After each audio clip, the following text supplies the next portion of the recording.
Bonjour les amis du Padre Pio, mon nom est Luc Lasselle. Vous savez qu'il y a plusieurs saints qui ont eu affaire avec des chiens. Saint Jean Bosco avait un chien qui apparaissait lorsque quelqu'un voulait l'attaquer. Ce chien, il l'appelait Grisou. Saint Roch avait un chien qui venait lécher ses plaies lorsqu'il a tombé avec une maladie grave. Et puis, le pauvre Padre Pio avait un chien, mais il n'était pas si doux. Je vais laisser M. Jean Goyard vous raconter cette histoire. Voici M. Jean Goyard, notre directeur, et puis j'espère vous revoir bientôt. Chers amis, fidèles du Padre Pio, bonjour, mon nom est Jean Goyard et vous assistez au programme Marchons avec Padre Pio. Selon la doctrine catholique, si Dieu lui autorise, le diable peut entrer dans un homme à la suite d'un péché grave ou entrer dans un animal. Les évangiles montrent des cas de possession. Saint Luc, chapitre 11, verset 14, dit-nous la chose suivante: Jésus chassait un démon et ce démon était muet. Lorsque le démon fut sorti, le muet parla et le peuple était dans l'admiration. Un démon peut aussi entrer dans un animal. On se rappelle l'épisode où, sur l'ordre de Jésus, des démons s'emparèrent d'un troupeau de pourceaux. Enfin, le démon peut prendre des formes diverses ou se dévoiler dans les attitudes d'un peuple même. C'est ce que nous allons voir aujourd'hui dans la vidéo qui suit. Voyant Padre Pio, le diable cria « C'est lui !» Chers amis, fidèles du Padre Pio, bonjour, mon nom est Jean Goyard et vous assistez au programme Marchons avec Padre Pio.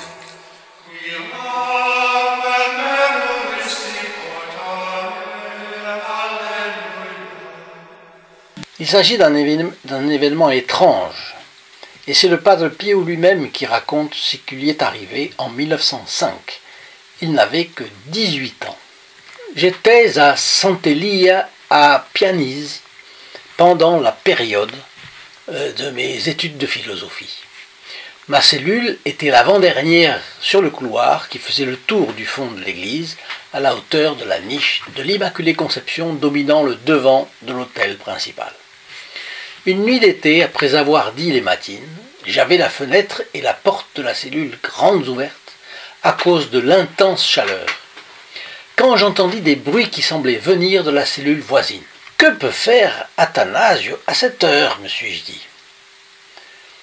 Pensant qu'il s'était levé pour prier, je commençai à réciter mon chapelet.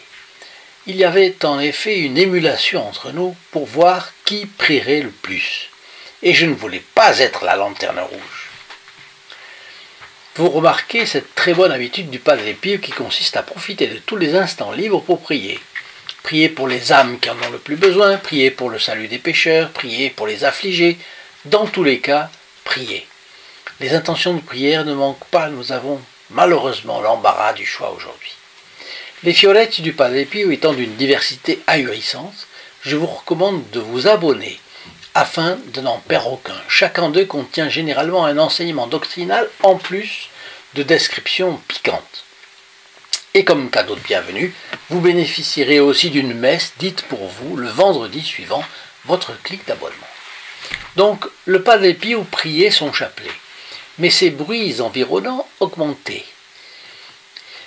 Les horaires des couvents sont toujours très réglés, comme vous le savez. Quand c'est l'heure de dormir, on dort. Quand c'est l'heure de travailler, on travaille. Et en cas d'insomnie, eh bien, on prie en silence. Les bruits signifient quelque chose contre la règle du couvent, ce qui n'était pas l'habitude du frère Athanasio. Se trouvait-il mal? Je décidai d'aller à la fenêtre et d'appeler mon confrère. Au même moment, une forte odeur de soufre envahissait la chambre. Je me penchai par la fenêtre pour l'appeler. La fenêtre de frère Athanasio et la mienne étaient si proches que nous pouvions échanger des livres et d'autres objets simplement en allongeant le bras. « Frère Athanasio, disais-je en essayant de l'appeler sans trop élever la voix. Ça, c'est typique du Padre Pio. Je fais une parenthèse, il est prêt à venir rendre service à celui qui se trouverait en difficulté.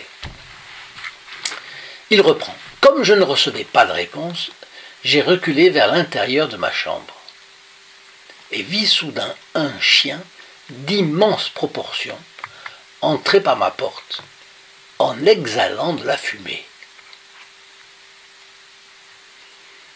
Je suis tombé à la renverse sur mon lit et je l'ai entendu dire « C'est lui !» Alors le halètement normal d'un chien, c'est une chose. Un chien immense, crachant de la fumée et ayant l'odeur du soufre, c'en est une autre. Un molosse parlant, qui plus est. Imaginez notre bon Padre Pio, toujours accompagné de Notre-Dame et protégé par les anges. Eh bien, on imagine combien la rencontre avec la présence du diable est lourde, pesante, terrifiante même. Le Padre Pio, vous voyez, en a été saisi. Si vous ne l'avez pas, je vous invite à vous procurer gratuitement la photographie du Padre Pio pour passer votre journée sous son regard bienfaisant, serein, vigilant, protecteur. Pour la recevoir, il vous suffit, si vous ne l'avez pas, d'appeler au 08 05 36 08 47 de 8h30 à 12h30 et de 14h à 19h, sauf le samedi de 9h à 12h30. Donc, tandis que j'étais étendu dans cette position, le Padre Pio était terrorisé, était allongé sur le dos dans son lit, je vis cet animal horrible faire un saut sur le rebord de la fenêtre, sauter sur le bord du toit de l'autre côté du chemin, donc il y avait un chemin, une espèce de rue, et puis disparaître. Alors le Padre Pio a souvent été l'objet de vexations diverses de la part de Satan. C'est une leçon, cela, pour beaucoup de monde, parce que ce n'est pas parce qu'on ne voit pas le diable qu'il n'existe pas. On ne le voit pas parce qu'il ne veut pas apparaître. Il se dissimule, il attaque en traître, par surprise. Mais il se cache aussi dans certaines attitudes de nos contemporains. Ainsi, face à ce qui est mal et mauvais, l'attitude conciliante adoptée par les dirigeants des pays de nos jours, c'est une vraie tanière pour le diable. Vous voyez, dans l'Évangile, notre Seigneur Jésus-Christ nous ordonne que votre oui soit oui et que votre non soit non, tout le reste vient du démon.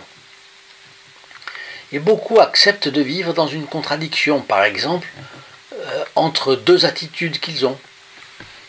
Par exemple, ils sont chrétiens, mais ne pratiquent pas leur religion, ou bien sont en contradiction avec tel ou tel principe de leur religion.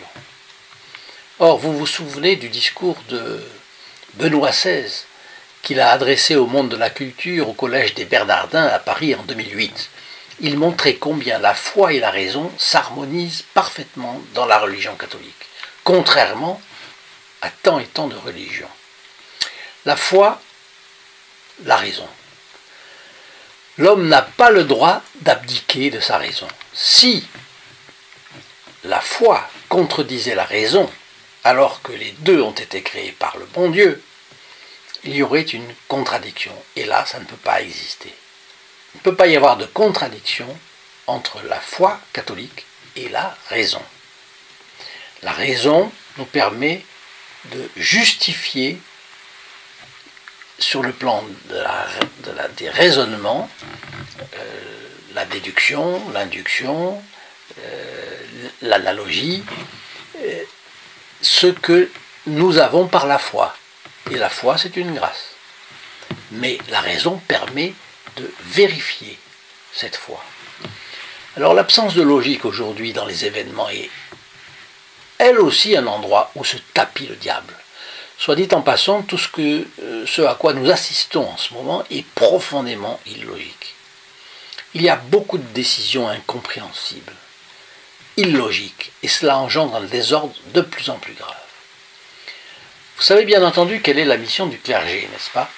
Enseigner, guider et sanctifier les âmes. Le prêtre a reçu le sacrement de l'ordre pour cela, et par ce sacrement, il reçoit le pouvoir de faire descendre Jésus-Christ sur l'autel pendant la messe, en prononçant les paroles de la consécration et en voulant faire ce que veut l'Église.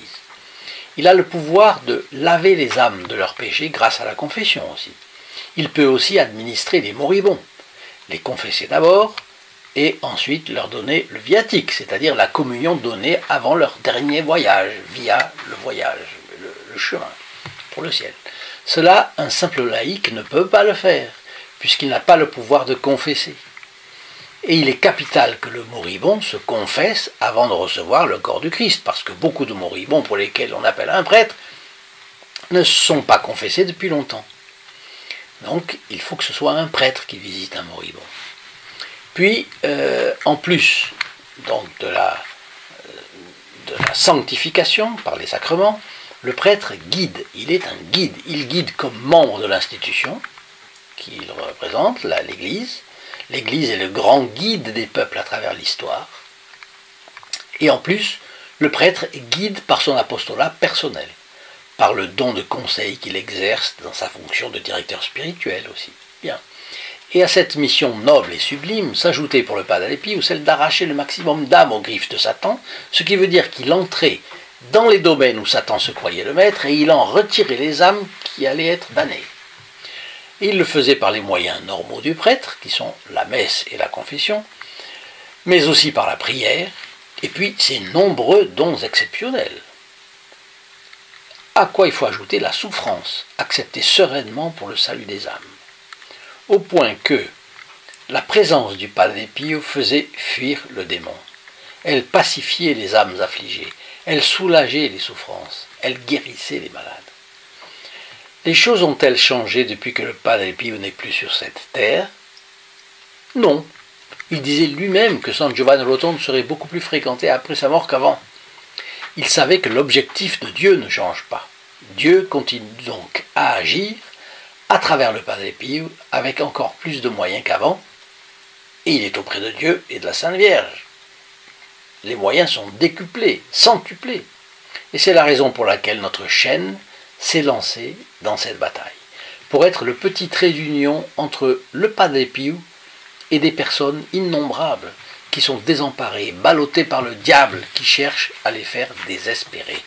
Et le Padre Pio leur fait reprendre confiance dans la Sainte Vierge, avocate très puissante sur le cœur de son fils. Dieu lui a donné la mission de plaider auprès de lui-même pour apaiser sa légitime colère et lui montrer que les mérites infinis de son fils peuvent sauver celui-ci, et encore celui-là, et encore tel autre. Voyez.